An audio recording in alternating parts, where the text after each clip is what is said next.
महाराज जी एक दो प्रश्न इसमें और आते हैं महाराज जी, जैसे मंत्र का अभ्यास कर रहे हैं तो क्या वो एकदम बाथरूम में गए, यद्यपि नाम चलना चाहिए, एक दो बार ऐसे निकल गया तो उसमें कोई अपराध नहीं, उसमें कोई अपराध नहीं। अभ्यास वसात जो हो रहा है वो बात अलग है, जानबूझकर हम नहीं फिर से याद करते। आया तो फिर नाम हाँ बिल्कुल, उसमें कोई अपराध नहीं। हाँ महाराज जी एक और था, जैसे किसी की सेवा में संलग्न है, मतलब जैसे कोई वृद्ध की सेवा कर रहे हैं, उस समय आप मंत्र जप सकते हैं। आप वृद्ध की सेवा कर रहे हैं, आप अंदर से मंत्र जप सकते हैं, उसमें कोई, आप अपने शरीर की पवित्रता है। अब जैसे नर्स है, अब वो हर समय मरीज की सेवा में है या डॉक्टर है, तो उसको अपना मंत्र जपना है। और खास बात ये पवित्रता अपवित्रता देह भाव से है। जब तक देहाभिमान है तब तक नहीं। अवधूत जब हो जाता है वही संत समझना, वही संत जब ऊंची स्थिति हो तो सोच किए पड़े भगवदाकार वृत्ति है। जब आगे बढ़ जाया जाता है ना, फिर इसकी कोई परवाह नहीं रहती। पर आगे बढ़ने के लिए इसकी आवश्यकता है, इसलिए इसको मानना चाहिए। और जब हम आगे बढ़ जाएंगे फिर इसका कोई महत्व नहीं रहता। जब शरीर ही हम नहीं हैं तो फिर इसका क्या महत्व रह जाता है। पर अभी शरीर हम हैं, इस बंधन से छूटने के लिए हमें शरीर की पवित्रता आवश्यकता है। मुकुंद जी सूरत से। राधे राधे। राधे राधे महाराज जी। महाराज जी आपके चरणों में कोटि कोटि प्रणाम। महाराज जी लगभग 15 दिन पहले मुझे वृंदावन आने का सौभाग्य प्राप्त हुआ और आपके दर्शन भी हुए। उस अनुभव से मन को अत्यंत शांति और आनंद की अनुभूति हुई। जब मैं सूरत लौटकर गया तो शुरुआती कुछ दिनों में मन बहुत सकारात्मक रहा। मैंने प्रातःकाल नाम जप का भी अभ्यास करना प्रारंभ किया, किंतु कुछ समय बाद मन में अनेक विचार आने लगे जिससे एकाग्रता में बाधा होने लगी। महाराज जी कृपया मार्गदर्शन करें कि ऐसी स्थिति में व्यवहारिक जीवन जीते हुए आध्यात्मिक साधना को तो क्या होता है, जैसे हम पोछा लगा देना और दरवाजे खिड़की खुला रखे तो कुछ ही देर में फिर गंदगी आ जाएगी। सत्संग पोछा है, साधु संग जैसे कि तो सुमिरन नाम पवित्र अति दरस परस अघनाश। दर्शन मात्र से, वाणी के श्रवण मात्र से हमारा हृदय पवित्र होता है। हमें ऊर्जा प्राप्त होती है आध्यात्मिक, हमें परमाणु प्राप्त होते हैं भागवतिक।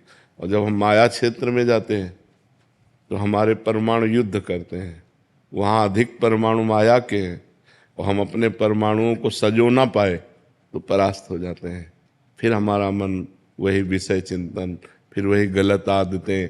फिर तो लगता है कि जब आए थे तो 2-4 दिन तो सही चला, फिर तो बैटरी डिस्चार्ज हो गई, हम उसे संभाल नहीं पाए। यदि हम बराबर नाम जप करें और गलत आचरण ना होने पाए तो हम वहाँ भी इसी परमाणु को सुरक्षित रखकर लंबे समय तक चला सकते हैं। इसीलिए हम कहते हैं जो शिष्य बनते हैं कि महीना 2 महीना में आ जाया करो, मिल जाया करो। तो उसमें जैसे मोबाइल की बैटरी डिस्चार्ज हुई तो फिर हम चार्ज करते हैं नहीं, तो ऐसे बैटरी है डिस्चार्ज हो जाती है। अब ऐसी हमारी स्थिति हो जाए कि त्रिगुण का प्रभाव न पड़े, त्रिगुण जो माया है सतोगुण रजोगुण तमोगुण का प्रभाव ही न पड़े तो हमारी एक रस स्थिति बनी रहेगी। पर अभी त्रिगुण के अंतर्गत है, हम त्रिगुणातीत तो हुए नहीं, तो हमें चाहिए बार बार सत्संग करें, अधिक से अधिक सत्संग करें। जब आपका मन चंचल होने लगे, मोबाइल खोलो, एकांतिक सुन लो, सत्संग सुन लो, बहुत जल्दी लाभ मिलेगा। जहाँ हमारा मन विक्षिप्त हो हम सत्संग सुन लें तो हमें फिर पावर मिलेगा। सत्संग से हमें आध्यात्मिक पावर मिलता है और माया आध्यात्मिक पावर को छीण करती है। उसको जैसे आपने सुना कि गलत आचरण नहीं करना चाहिए, अब आपके दिमाग में आया गलत आचरण नहीं करना चाहिए, और जो हम माया में पहुंचे यार सब चलता है, वो उस बात को एकदम दबा दिया और अपना प्रभाव बढ़ा लिया। और अगर ये बना रहा तो आपसे गलत आचरण नहीं होंगे, और अगर ये दब गया तो फिर वैसे आचरण होने लगे तो लगेगा कोई खास प्रभाव नहीं पड़ा। जब गए तो प्रभाव पड़ा, इसके बाद फिर तो ऐसा होता है। हम बार बार नाम जप करें, बार बार सत्संग सुने, गंदे आचरणों से बचें, गंदे व्यक्तियों के संग से बचें, तो हमारा अधिक से अधिक समय भजन में चला जाएगा, अध्यात्म में चला जाएगा। और नहीं तो यहाँ से हटते ही हवा बदल जाएगी, नहीं बदल जाती है, दृश्य बदल जाता है। वातावरण जहाँ बदला तो एक अलग वातावरण होता है। तो बाहर का प्रभाव है कि तुम्हारे कंठी धारण करने में, तुम्हारे तिलक लगाने में, तुम्हारे माला लेने में, तुम्हारे भजन करने में बाधा पहुंचा देंगे। और यहाँ तो उत्साह होगा, राधे श्याम, जो देखेगा अच्छा। तो यहाँ तो एक उत्साह होगा क्योंकि भागवतिक धाम है, लेकिन दिल्ली कलकत्ता अन्य देश प्रदेश में रहने में पूरा सब ऐसे तो एक कि यार उपहास होगा। तो परमाणुओं का प्रभाव है। आप बाहर जाइए तो बाहर का परमाणु जो है भोगमय है, मायामय है। और यहाँ धाम है, संत समाज है, तो यहाँ के परमाणु भागवतिक हैं। यहाँ उत्साह होगा भजन का, वहाँ उत्साह होगा भोगों का, वहाँ उत्साह होगा संसार का। तो इसलिए वहाँ भी हम अपने को बचा पाएं, इसलिए सत्संग सुने, नाम जप करें, बार बार सत्संग की बातों का स्मरण करें, तो हम लड़ सकते हैं, हम बच सकते हैं। और नाम जप चल रहा है तो हमारे अंदर भागवतिक परमाणु है, वो हमें विजय दिलाएंगे संसार से। जब लंका में नाम जप हो सकता है तो कहीं भी हो सकता है। नहीं, विभीषण जी, लंका निश्चर निकर निवासा, यहाँ कहाँ सज्जन कर वासा। हनुमान जी सोचते यहाँ साधु कैसे हो सकता है, कोई लंका में साधु कैसे हो सकता है। जब विभीषण जी राम नाम ते सुमिरन कीन्हा, जब उठे राम राम राम, यहाँ कैसे साधु हो सकता है लंका में। लंका निश्चर निकर निवासा, टोटल यहाँ राक्षसों का वास है, और यहाँ साधु कैसे मिल सकता है। लंका निश्चर निकर निवासा, यहाँ कहाँ सज्जन कर वासा। राम नाम ते सुमिरन कीन्हा, हृदय हरस कपि सज्जन चीन्हा। ये सन हट करियो पहचानी, साधु ते होए न कार जानी। मिलूंगा, ये संत है, संत से मिलूंगा। तो जब लंका में विभीषण जी भजन कर लिए, तो फिर हम तो भारत में तो कर ही लेंगे, या अन्य कहीं हो तो भी कर लेंगे। भजन हमारा उद्देश्य हो तो कोई नष्ट नहीं कर सकता। और भजन नहीं है तो फिर सत्संग की ज़्यादा देर बातें टिकेंगी नहीं, क्योंकि समाज का अलग स्वरूप है। पहनावा, दर्शन मात्र से रजोगुण पैदा हो जाए, ऐसे पहनावा है कि जिसको देखने मात्र से हृदय में काम विकार आ जाए, हृदय गंदा हो जाए, देखने मात्र से हृदय दूषित हो जाए। तो ऐसे दृश्य हैं, ऐसा वातावरण है, ऐसा खान पान है, तो फिर उसमें परेशानी आई जाती है। इसलिए बहुत सावधान होकर। जैसे एक ने कहा मांस तो नहीं खाते, पर अंडे में क्या दोष है। देखो बुद्धि का तो वो मांस का ही तो स्वरूप है। अगर उस अंडे को समय तक रखा जाए तो उसमें पक्षी निकल आएगा, समय तक रखा जाए तो पक्षी निकल आए। ये वहाँ दिमाग बढ़ेंगे, वहाँ दिमाग ये बढ़ेंगे, और यहाँ दिमाग बढ़ेगा सात्विक भोजन, ना ना ना कोई पाप नहीं करना, कोई गलत आचरण नहीं। तो अलग अलग प्रभाव है, हम ये प्रभाव बढ़ावें। गंदा भोजन न करें, गंदे आचरण न करें, गंदे व्यक्तियों का संग न करें, खूब नाम जप करें, सत्संग सुने, तो हम बच जाएंगे। मोहित आहिलवालिया जी। राधे राधे। महाराज जी, आपके चरणों में कोटि कोटि प्रणाम। महाराज जी, जब इंसान का जन्म होता है उसी समय तय हो जाता है कि कब ये व्यक्ति अच्छे कर्म करेगा, कब बुरे। नहीं क्या नहीं नाम नहीं जप- नहीं नहीं, गलत गलत गलत गलत, तुम्हारा गलत चिंतन है। मनुष्य जब जन्म लेता है उसके पहले दो कर्मों से उसके शरीर की रचना होती है, पाप कर्म और पुण्य कर्म से। कई बार एकांतिक में बताया है, केवल पाप कर्म से यातना देह मिलता है जो नरक में मिलता है, नरक लोक में। केवल पुण्य कर्म से देव शरीर मिलता है जो स्वर्ग लोक में है। पाप और पुण्य दोनों को मिश्रित करके मनुष्य लोक में जन्म मिलता है। उसका परिणाम होता है समय पर सुख मिलना या दुख मिलना। समय समय पर सुख दुख अनचाहे ढंग से वो अपने आप आएगा। अब पाप कर्म करना और पुण्य कर्म करना, इसकी छूट है तुम्हारे ऊपर। अब तुम प्रारब्ध से प्रेरित होकर पाप कर्म नहीं करोगे, वासना से प्रेरित होकर पाप कर्म करोगे। अब चाहे उपासना कर लो, चाहे वासना से प्रेरित होकर पाप कर्म कर लो, ये तुम्हारे को छूट दी गई है। लेकिन इस शरीर की रचना दो कर्मों से हुई है, उसका भोग पूरे जीवन भोगना पड़ेगा। जैसे हम उपासना कर रहे हैं लेकिन हमारा कोई कर्म बिगड़ा रहा तो दोनों किडनी फेल है। तो अब ये शरीर का कर्म है। पूर्व जन्म के शरीर में जो हमने पाप कर्म किए उससे इस शरीर का निर्माण हुआ, और इस शरीर के माता के गर्भ से ही किडनी में दोष था, वो जो पॉलिसिस्ट किडनी कहते हैं वो ऐसे। तो समझ पा रहे हैं आप ना, हमें कर्म करने के लिए स्वतंत्रता है। हम पाप कर्म कर सकते हैं या पुण्य कर्म कर सकते हैं। वो प्रारब्ध से नहीं प्रेरित है, वो पहले से निश्चय नहीं है। पहले से निश्चय सुख और दुख, पाप का फल दुख और पुण्य का फल सुख। आप समझ रहे? नहीं तो जैसे पाप का फल दुख है तो वर्तमान में पाप कर रहा है लेकिन वो सुखी है, क्योंकि उसके पूर्व पुण्य का फल उसको मिल रहा है। वर्तमान में कोई पुण्यात्मा धर्मात्मा है लेकिन वो दुख भोग रहा है, क्योंकि उसके पूर्व के पाप का फल उसे भोगने को मिल रहा है। समझ पा रहे हैं आप? तुम्हारा जी इनका था कि नाम जब से भाग्य में लिखे बुरे कर्म टल सकते हैं। हाँ, बिल्कुल टल सकते हैं। अगर हम पर उसका हिसाब है, अगर 1 किलो हमारा पाप कर्म है, उदाहरण में बता रहे हैं, और 25 ग्राम हमारा नाम जप है, तो क्या होगा? कुछ नहीं हो पाएगा। जब 1 किलो के ऊपर नाम जप पहुंचे तब 1 किलो को रद्द करेगा। तो ऐसे अनंत जन्मों के हमारे पाप हैं, तो हमें डट के नाम जप करना चाहिए। जितना हम नाम जप करेंगे उतने ही हमारे पाप क्षीण होते जाएंगे और हमारे अंदर प्रसन्नता, आनंद, सुख ऐसी वृद्धि होती जाएगी। समझ पा रहे आप? अखिलेश मिश्रा जी।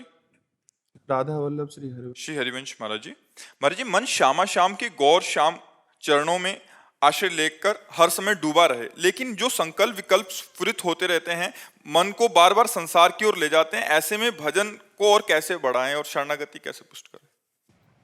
अपना क्यों मान रहे हो? अपनापन हटा दो। इनका मन चंचल है, आपको कोई परेशानी है? कोई परेशानी नहीं।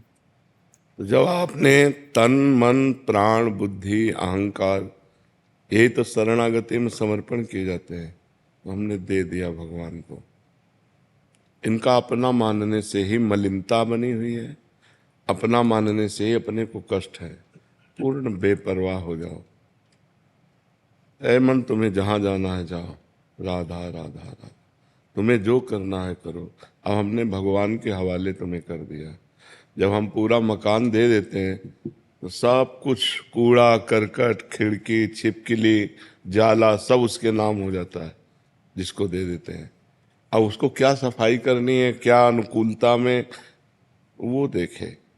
उसको अपने मकान में अनुकूलता क्या करनी। अब हमने अपना सर्वस्व भगवान को अर्पित कर दिया। अर्पण करने के बाद हमारा एक ही कर्तव्य है, मामुनिष्मद युद्ध चय। जो ड्यूटी मिली वो ड्यूटी करना और नाम जप करना। मन लग रहा है, बढ़िया है। नहीं लग रहा, बहुत बढ़िया है। शांत है, अच्छा है। नहीं शांत है तो उस समय में ध्यान देना कि मैंने मन को प्रभु को दे दिया है। अगर यह शांत है तो प्रभु जाने। प्रभु सर्व सामर्थ्यशाली है, वो जब चाहेंगे तब शांत कर देंगे। मेरा मन अब नहीं है, ये मन प्रभु को दे दिया। मेरी इंद्रियां अब नहीं है, ये प्रभु को दे दिया। मेरा अहंकार प्रभु को समर्पित है। निर्भय, निश्चिंत, निशोक और विपरीत भावना का त्याग और परीक्षा न करना, ये लक्षण शरणागति के होते हैं। मेरे में तो सद्गुण नहीं है जो संतों में होने चाहिए, तो मैं शरणागत कैसा? अब मैं प्रभु का हूं। अगर वो मुझे दुर्गुणी बनाकर रखना चाहते हैं तो मैं सद्गुणी बनना नहीं चाहता। राजी रहो आप, देखो करके एकदम मस्ती आ जाएगी। जिसमें आप राजी हो उसमें मैं राजी हूं। मुझे न नरक चाहिए न स्वर्ग चाहिए, आपकी प्रसन्नता चाहिए। जेहि विधि प्रभु प्रसन्न मन होई, करुणा सागर कीजे सोई। जिस तरह से आपको सुख मिले, मुझे बुरे आचरणों में संलग्न देखकर आपको सुख मिलता है, सदैव बनाए रखो। अगर आपको नहीं तो आप सर्व सामर्थ्यशाली हो। ये जितने बुरे आचरण आए हैं सब आपकी माया से प्रेरित होकर आए हैं, और जितने सद्गुण आते हैं वो आपकी कृपा से आते हैं। मैं आपके सहारे हूँ, आपके भरोसे हूँ। मेरे बनाए न बनेगी। मैं चाहे जितना उपाय करूँ ये मेरे बस में नहीं होने वाले। अपने में असमर्थता और प्रभु की कृपा का दृढ़ भरोसा और अपने प्रयत्न में कमी नहीं। 3 बातें। पहली बात है मैं असमर्थ हूं। दूसरी बात, जितना मेरे में सामर्थ्य है वो पूरा प्रयास कर रहा हूं। तीसरी बात, कृपा का दृढ़ भरोसा, मेरा कल्याण, मेरा मंगल मुझे भगवत प्राप्ति इसी जन्म में होगी, क्योंकि मैं प्रभु की शरण में हूँ और मैं मनमानी शरण में नहीं हूँ, गुरु कृपा से शरण में हूँ। उसके साक्षी हैं गुरुदेव, जिन्होंने मुझे प्रभु की शरण में किया। तो अब शरणागत का पूर्ण भार प्रभु के ऊपर होता है, वो स्वयं सब ठीक कर देते हैं। मत चित्ता सर्वदुर्गाणि मत प्रसादात तरिष्यति। जिसने मेरे को चित्त दे दिया, मैं सारे उसके दुर्गुणों का नाश कर देता हूँ। शांत हो जाओ। ये अनंत जन्मों से भटका हुआ मन अगर 1 मिनट भी लग रहा है प्रभु में, तो बड़ी कृपा है।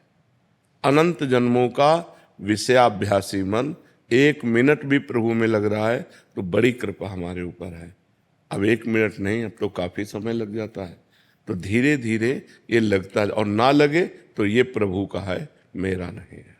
सारे कर्म प्रभु को, क्योंकि शरीर समर्पित, सारे संकल्प विकल्प क्योंकि मन समर्पित, सारा निश्चय समर्पित क्योंकि बुद्धि समर्पित, और मैं स्वयं समर्पित। अब मुझे क्या चिंता, निश्चिंत हो जाओ। बार बार अगर बीज को गाड़ करके देखोगे उखाड़ के कि जगह की नहीं जगह, तो बीज बेकार हो जाएगा। एक बार हमने विश्वास करके अपने जीवन को भगवान के हवाले कर दिया।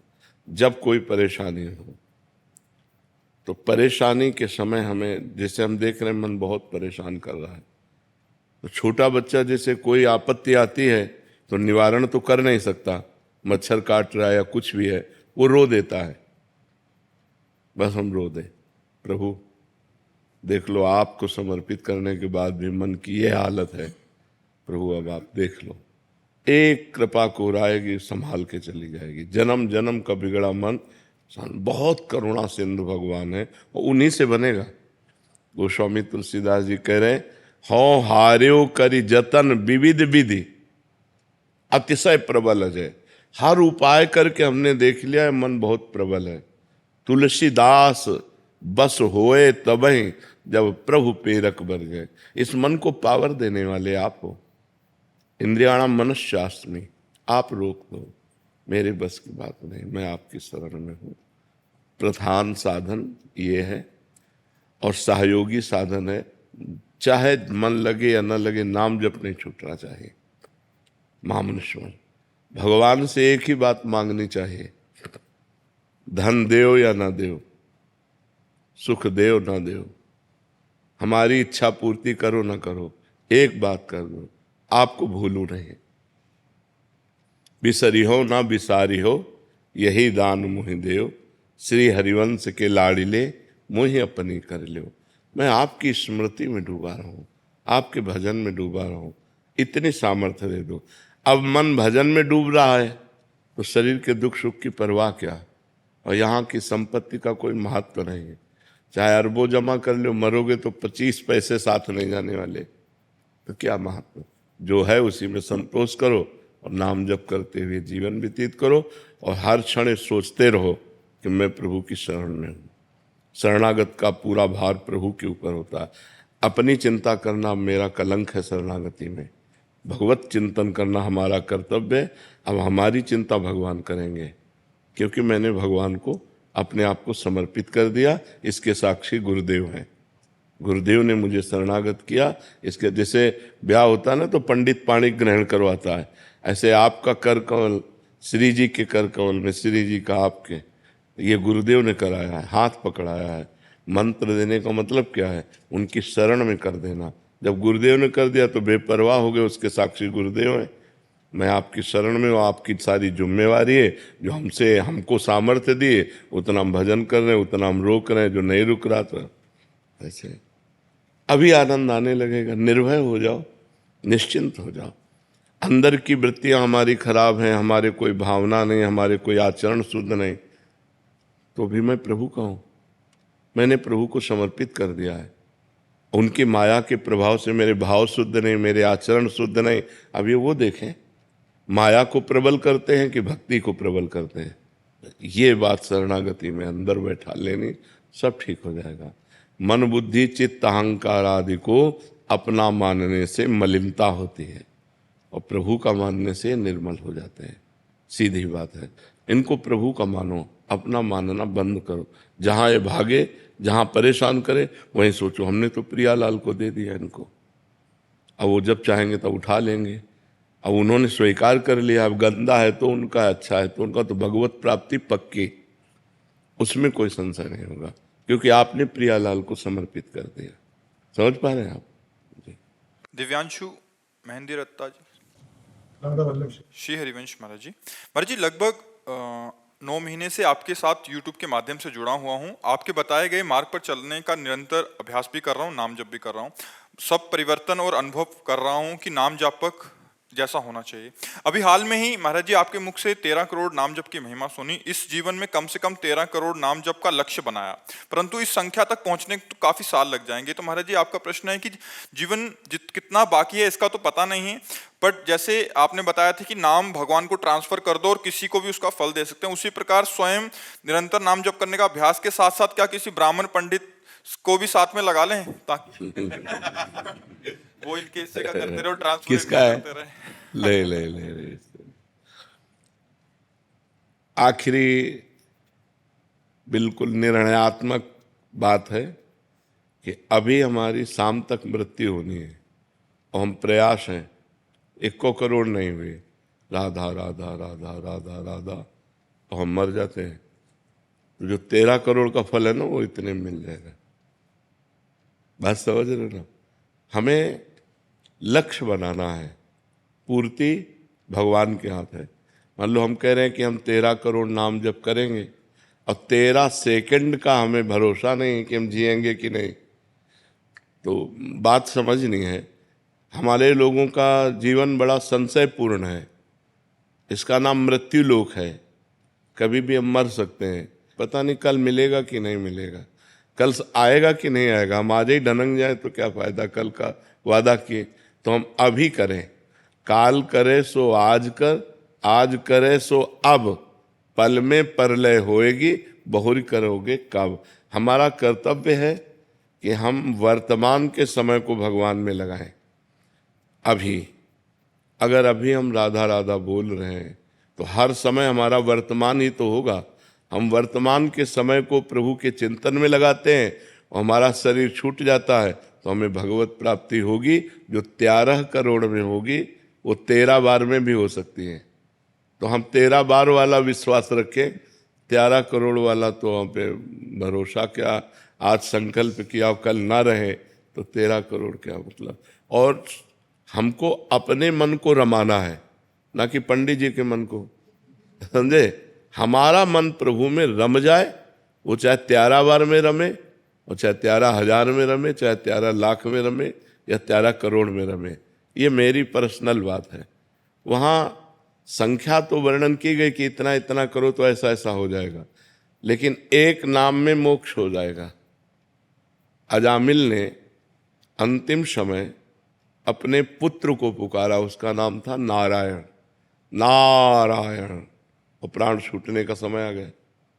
भगवान के पार्षद आ गए, यमदूतों की पास काट दी, और बड़ा शास्त्रार्थ हुआ, और भगवान के पार्षद परम धाम ले गए उनको।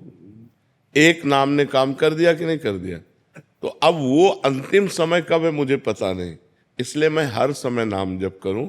वो 13 करोड़ तक पहुंचे, वो 13,000 तक पहुंचे, या 13 तक पहुंचे, आपको भगवत प्राप्ति निश्चित होगी। बात समझ रहे ना? हाँ, पंडित से कराने की जरूरत नहीं है। अनिल दुबे जी, लखनऊ से।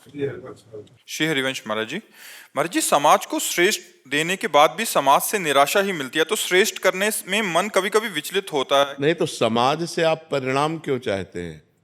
परिणाम भगवान से चाहेंगे। परिणाम दाता भगवान है, समाज नहीं है। समाज में हम सेवा करें और परिणाम भगवान से चाहें तो कभी निराशा नहीं होगी। अगर हम व्यक्ति से चाहेंगे तो पाए जान जगत में सब जन कपटी, कुटिल, कलयुगी, टंच। आप किसी को बिगाड़ में सहयोग कर दें, वो आपको बेवकूफ मानेगा। आपकी उदारता, आपकी बुद्धिमत्ता, आपका भाव ना जान करके, आपका सम्मान न करके, वो ये नहीं जानेगा ये उदार आदमी हमारी समस्या देख करके हमारे लिए इतना सहयोग किया, मैं सदैव इसका ऋणी रहूं। ऐसा समाज नहीं है। समाज ऐसा है, अधिक उपकार करने वाले को भोला या बेवकूफ माना जाता है। तो हमको उससे थोड़ी मतलब है, हमको अपने मालिक से मतलब है। जो देख रहा है परमात्मा, उससे मतलब है कि वो हमारे सामने आया, हम समझ रहे हैं भगवान ने भेजा है, आज हमारे पास है, आप ले लीजिए, आप आनंद लीजिए। तो ये आशा अगर हम रखें तो हम जलने लगे, अभी झगड़ा हो जाए, अब वो निंदा स्तुति लड़ाई झगड़ा शुरू हो जाएगा कि नहीं हो जाएगा? चुप साथ, ये संसार है। पाए जान जगत में सब जन, कपटी कुटिल कलयुगी टंचु। तो अगर हम परमात्मा से उसका हिसाब लेना चाहें तो हम सुखी रहेंगे, हमको कोई परेशानी नहीं, क्योंकि हमें पता है जिसने दिया है उसी ने दिलाया है, जिसने हमें दिया उसी ने उसको दिलाया है, वो हिसाब किताब जाने, हम क्या उससे। हम व्यक्ति से अगर लेना चाहेंगे कि कम से कम कि तुम्हारी विपत्ति में हमने सहयोग किया या तुम्हारी आवश्यकता की हमने पूर्ति की, तो राधे श्याम तो बोल दो ना, इतना तो कि यार भाई आप जो है, कभी नहीं करेगा वो, और आपको रुलाएगा और आपको जलाएगा, तब आपको गुस्सा आएगी जब समय आया हमने किया और आज तो हमारे साथ। तो ये बात है, हमें नेकी कर दरिया में डाल, परमात्मा हमें देखा, बस ऐसे भाव से देख ला है। राजेश यादव जी कोलकाता से। राधे राधे। राधे राधे महाराज जी। महाराज जी, मेरा प्रश्न है कि जब संत महात्मा भगवत प्राप्ति करते हैं तो पता चलता है, लेकिन जब कोई गृहस्थ भगवान की भक्ति और नाम जप करते नहीं तो किस संत महात्मा को जानते हो भगवत प्राप्ति हो गई? किसको पता चलता है? महाराज जी, श्री आपके श्री वचनों से जितने भी अरे कुछ बड़े महापुरुषों के नाम आते हैं, नहीं तो लाखों संत भगवत प्राप्त हो गए, कौन जानता है? तो ऐसे गृहस्थ में भी बड़े महापुरुषों के नाम आते हैं। भाई जी हनुमान प्रसाद पोद्दार जी गृहस्थ ही तो थे, नरसिंह मेहता जी गृहस्थ ही तो थे, नहीं थे? उनके लड़का बच्चा सब, पत्नी थी, पुत्र थे, पुत्री थे। बहुत से गुरुजन हुए हैं जो गृहस्थ में हुए हैं, लड़का थे, परिवार थे, भजन करके भगवत प्राप्त हो गए। तो बड़े महापुरुषों को लोग जानते हैं, सबको थोड़ी जानते हैं कि जो भगवत प्राप्त होगा पूरे भारत में ऐलान हो जाएगा कि वो भगवत प्राप्त महापुरुष हुआ। ऐसा कभी हुआ है क्या? तो फिर ये तो कोई प्रश्न का ताल्लुक नहीं बनता कि गृहस्थ भगवत प्राप्त हो गए तो उनको कौन जानता है। तो ऐसे संत कितने भगवत प्राप्त हो गए कौन जानता है? जिनका यश है, जो महापुरुष हैं, तो उनको भाई ये भगवत प्राप्त है, नहीं तो उनके जैसे हजारों लोग हैं, भीख मांगते हैं, खाते हैं, एकांत में पड़े हैं, भगवत प्राप्त है, कौन उनको जानता है? वृंदावन में लाखों भगवत प्राप्त हैं, एक दो है क्या? ये सब भगवान के धाम में बसने वाले सच्चिदानंदमय जीव हैं, कोई साधारण है क्या? तो जो भगवत प्राप्त होता है उसे भगवान जानते हैं, दूसरा नहीं जानता है। क्या समझते हो? यश कीर्ति होना भगवत प्राप्ति है क्या? मतलब पूरे भारत में यश कीर्ति है तो भगवत प्राप्ति है क्या? कितने ऐसे महापुरुष हुए जिनको कोई नाम भी नहीं जानता है और भगवान को प्राप्त होकर चले गए, और कितने ऐसे जिनके बड़े नाम थे और जब पोल खुली तो बिल्कुल जीरो पे मिले। भगवत प्राप्त को तो केवल भगवान जानते हैं, बच्चा और थोड़ी कोई जानता है। भगवान जानते हैं कि हमारा कितना भजन करता है, कितना हमको प्राप्त, वो तो अंदर का विषय है। क्यों? परिवार जन को भी पता नहीं चलता ना। नहीं, किसी को नहीं पता चल सकता। ये अंदर की अनुभूति का विषय, कैसे कोई जानेगा? अंदर की उन्नति है, इसको कैसे जानेगा? भगवान जानते हैं या वो जानता है जिसके हृदय में बीतती, दूसरा कोई नहीं जानता। दूसरा कोई जान ही नहीं सकता, बिल्कुल नहीं जान सकता कि ये भगवत प्राप्त है। बहुत से बहुत उसे पागल कह सकता है, संसार उसे अगर अपनी परीक्षा में ले तो पागल ही कह सकता है और ज़्यादा नहीं कह सकता। भगवत प्राप्त है ऐसा तो कोई भगवान का भक्त ही कह सकता है, दूसरा नहीं कह सकता। ऐसे थोड़ी जाना जा सकता है, आध्यात्मिक उन्नति को नहीं जाना जा सकता। हमारी दृष्टि में ऐसे कितने लोग हैं जो भगवान का खूब डट के भजन करते हैं और कोई नहीं जानता उनको, और ऐसे कितने हैं जिनको कोई नहीं जानता है और भगवान में रोते हैं, भगवान में तृप्त रहते हैं, भगवान में रहते। ये कोई बाहरी प्रदर्शन की चीज़ थोड़ी है, ये वीडियो कैमरा की चीज़ थोड़ी है, ये तो अंतर की चीज़ है, अंदर की बात है। आप भगवान से कितना प्यार करते हैं भगवान जानते हैं, आप जानते हैं, बाहरी क्या जान सकता है? राधे राधे महाराज जी। गुरुदेव, मेरे मन ने मुझे जो जो कहा मैंने सब किया, काम क्रोध ब्रह्मचर्य नाश। पिछले कुछ दिनों से मेरी जो परीक्षा का रिजल्ट आया वो बहुत निराशाजनक था गुरुदेव। जिस मन की इच्छा की पूर्ति के लिए मैंने इतना कुछ किया, किसी की बात नहीं मानी, वो मन अभी मुझे बहुत नेगेटिव विचार ला रहा है महाराज जी, मेरी दुर्गति कर रहा है महाराज जी। मेरे जब हमारे मन के द्वारा मनमानी हो जाती है तो वही मन हमको दंड देने लगता है, वही मन हमको क्लेश देता है। तो अभी नाम जप करो, खूब अधिक नाम जप करो, सत्संग सुनो और कोई गलत आचरण मत करो। जैसे हस्त मैथुन है और मोबाइल से गंदी बातें देखना है, गंदे बच्चों का संग करना है, गंदी क्रियाएं करना है, इनको छोड़ो तभी अच्छे बन पाओगे। अगर ये सब गंदी बातें करते रहे तो मन फिर मन तो इतना डिस्टर्ब कर देता है कि करने का मन हो जाता है। इसकी पूर्ति करने के लिए हमने बहुत कुछ किया, लेकिन ये अब ऐसे थोट आ रहा है जैसे आपने बताया अभी। हाँ, वैसे उत्साह संपन्न बनो, निराश मत हो, सब ठीक है। सब आपके द्वारा जो बात कही गई थी प्रभु हमारे दिमाग में आई थी, इसलिए हम यहाँ तक पहुँच पाए। आपने कहा था एक बार कि हारना नहीं चाहिए। हाँ, हारना नहीं है, पर ज़्यादा लिफ्ट भी नहीं देनी मन को। मन के खिलाफ चलना सीखो। बहुत कठिन है मन के खिलाफ चलना, पर यदि खिलाफ नहीं चलोगे तो फिर उसकी गुलामी आपको परेशान कर देगी। मन की गुलामी परेशान कर देगी। नाम जप करो, दंड बैठक मारो, नहीं करते, व्यायाम नहीं करते, दौड़ नहीं लगाते, समय से उठते नहीं, अपनी दिनचर्या कोई बनाए नहीं, तो कैसे ठीक हो गए आप हमें बताओ। अभी आप अपनी दिनचर्या ठीक बनाएं, अभी ठीक हो जाएंगे। आप 2-3 किलोमीटर सुबह दौड़िए, जवान बच्चे हो, जो हम कहें सो करो। 20-30 मिनट दंड बैठक मारिए, 15 मिनट आसन में बैठकर प्राणायाम करते हुए नाम जप कीजिए। प्राणायाम बहुत योग सिखाते हैं, तो उसमें 15-20 मिनट प्राणायाम कीजिए, तो उससे आपकी मनोशुद्धि, प्राण शुद्धि, शरीर शुद्धि होगी। और भोजन सही कीजिए, मोबाइल से गंदी बातें मत देखिए और हस्त मैथुन मत कीजिए, फिर देखो आपका सुधार होने लगेगा, बहुत बढ़िया आनंद आने लगेगा। पहले आचरण को सुधारिए। अगर ऐसे ही गंदी बात करते हैं तो फिर बहुत ही कूड़ा मन हो जाएगा और बहुत ही कूड़ा आपको उपदेश देने लगेगा, गंदी बातों के उपदेश देने लगेगा, और आप उसके उपदेशों को काटने की कला जानते नहीं, इसलिए जो मन कहेगा वही आप करेंगे। फिर आपको जेल भी पहुंचा सकता है, आपको करने का उत्साह दे सकता है, आपको दूसरे की हत्या करने का उत्साह। बहुत गंदा है, इसे सुधार लो, नहीं तो बहुत खतरनाक है, बहुत खराब है।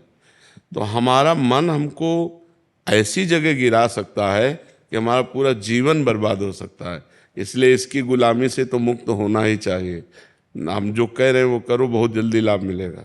ठीक है, 2-3 किलोमीटर दौड़ लगाओ, सुबह उठ करके 4 बजे दंड बैठक मारो, शीतल जल पी के, शौच स्नान करके दंड बैठक मारो, थोड़ी देर आसन में बैठ के प्राणायाम करो, नाम जप करो, पवित्र आचरण करो, अभी ठीक हो जाओगे। ठीक है। वीना कुमारी जी पटना से। राधे राधे महाराज जी, आपके चरणों में कोटि कोटि प्रणाम। गुरुजी, ग्रस्त जीवन में रहकर भगवत प्राप्ति संभव नहीं लगता, क्या पूरी जिम्मेदारी हो जाने के बाद ग्रस्त जीवन का त्याग कर सकते हैं बिना भागवतिक माहौल के, सत्संग के? त्याग करके कहाँ जाओगे? कहाँ जाओगे त्याग करके? बस भ्रम है, तुम्हारा भ्रम है।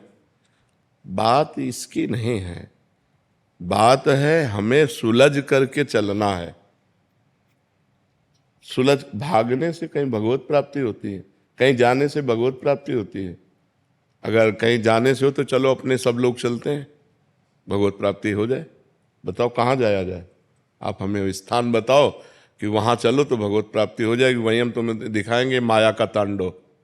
जहाँ आप कहोगे भजन करो, जहाँ भी हो, हम जैसी पद्धति से कहें वैसे भजन करो, आपको भगवत प्राप्ति हो जाएगी। पति में भगवान को देखो, सास ससुर में भगवान को देखो, रसोई बनाओ राधा राधा रटते हुए, पति में भगवान को देखकर उसको पवाओ, सास ससुर परिवार के जनों को पवाओ, राधा राधा राधा, भगवत प्राप्ति हो गई। कुछ नहीं, कलयुग है। अपने घर में रहो, अपने पति को भगवान मानो, अपने परिवार को भगवान का जन मानो, नाम जप करो, अच्छे भाव से सेवा करो, इसी से भगवत प्राप्ति हो जाएगी। वही काम हम कर रहे हैं। अपना भगवत स्वरूप मान रहे, सब मेरे हो और कोई मेरा नहीं है। सबसे प्यार से बात कर रहे हैं, सबसे प्यार से मिल रहे हैं, पर किसी से प्यार नहीं है। बस यही पद्धति अपनानी है आपको। सबसे प्यार करो, लेकिन भगवान की भावना से करो। तो किसी के शरीर से प्यार नहीं है, भगवान से प्यार है, भगवान को प्राप्त हो जाओगी। कितनी ऐसी गृहस्थ माताएं बहनें हुई हैं जो दिव्य संत हुई हैं, लेकिन उनको कोई जानता नहीं।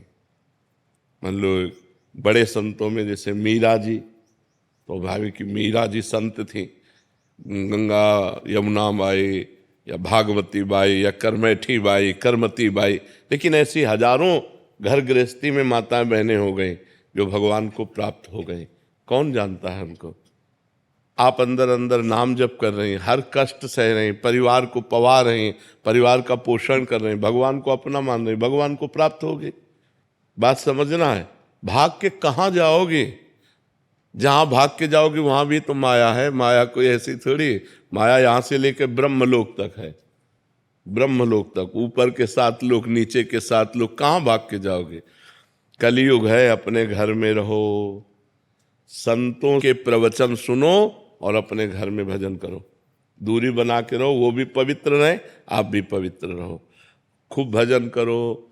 ये सब नाटकबाजी नहीं, बिल्कुल नाटकबाजी नहीं। नाटकबाजी से भगवान कभी नहीं मिलते हैं। भाई भोजन तो चाहिए ना, वस्त्र चाहिए ना, कहीं रहने को तो चाहिए ना, रहने के लिए किसी का आश्रय चाहिए ना। अब वो कैसा हमारे साथ व्यवहार करे? अपने पति को तो जानती हो ना, अपने परिवार को तो जानती हो ना, नई जगह में जहाँ जाओगे उसको तो जानती नहीं हो ना, कैसा व्यवहार होगा, क्या वातावरण होगा, क्या हमारे साथ दुर्व्यवहार। बिल्कुल ये सब बाहरी बातें हमें पसंद नहीं। अपने घर में रहो, धर्म की कमाई से अपने परिवार का पोषण करो, भगवान का नाम जप करो, भगवान के आश्रित रहो, वो कृपा करेंगे, आपको प्राप्त हो जाएंगे।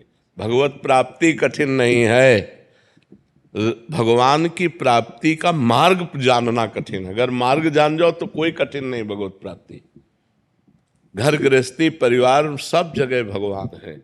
कहो सो कहाँ जहाँ प्रभु नाही, नाम जप करो, घर गृहस्थी में जहाँ हो वहीं परिवार को अपना भगवान मानकर सेवन करो, उसी से भगवत प्राप्ति। कहीं भागने की जरूरत नहीं। महाराज जी, जहाँ आप मन लगाने को कहते हैं वहां मन सहजता में लगता नहीं, और जहाँ छोड़ने के लिए कहते हैं वहां सहजता में लगता है महाराज। हाँ, ये माया का तो खेल है। पर इतने ही तो हमें देखो, हमने ये नहीं कहा कि आप पति को छोड़ दीजिए, हमारी बात को समझिए, और कहा कि पति से और प्यार कीजिए, उसे भगवान मान लीजिए।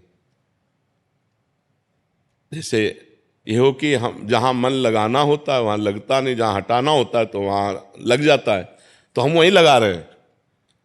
पति से हमारे शरीर का पोषण होता है, वासनाओं की पूर्ति होती है, हम उसको भगवान मान लेते हैं। पति को पहले मनुष्य मानकर प्यार कर रहे थे, अब भगवान मान के प्यार करेंगे, और अधिक प्यार करेंगे। सास ससुर को पहले मनुष्य मान रहे थे, अब उन्हें भगवान मान के प्यार कर रहे हैं। मतलब हमें टिकिया प्यारी लग रही, तो बिहारी जी को अर्पित, प्रभु आप पाओ और आप प्रसाद पाओ, और टिकिया बिहारी जी को अर्पित कर दो, तो वही तुम्हारा भजन बन जाएगा, वही भजन बन जाएगा। हाँ, और भगवत प्राप्ति कोई कठिन नहीं है, केवल समझना कठिन है। कि अगर आप ऐसा समझते हो भभूत रमा लिया, किसी गुफा में जाके बैठ गए, ऐसा कोई, ये सब करके देखा है जीवन में। अंतिम में जो आकर के हम बैठे, वो तुम्हें इसीलिए कह रहे हैं, हमारा भाव शुद्ध हो जाए। जो हम पदार्थ पा रहे हैं अपने पोषण के लिए, वही जब हम प्रभु को भोग, घर में ठाकुर विराजमान कर लो, उनको भोग लगाया, अब सब प्रसाद हो गया। प्रसादे सर्व दुखानाम हानि रस्य उपजायते, वो समस्त हानि और दुखों का नाश करके आनंद प्रदान करे। पूरा घर ठाकुर जी का है। नाथ सकल संपदा तुम्हारी, मैं सेवक समेत सुत नारी, हो गया भजन। राधा राधा राधा राधा, आनंद पूर्वक भजन करो, कोई परेशानी नहीं, कहीं भागने की जरूरत नहीं। दूर से सत्संग सुनो और अपने घर में जाओ और भजन करो। कहीं भी ऐसा कोई आचरण हमसे गलत ना होने पावे, नहीं तो चले थे हरिभजनन का औंटे लाख का पास, संसार के मार्ग में वो बहुत गलत, बहुत पाए जान जगत में सब जन कपटी कुटिल कलयुगी टंचु। आप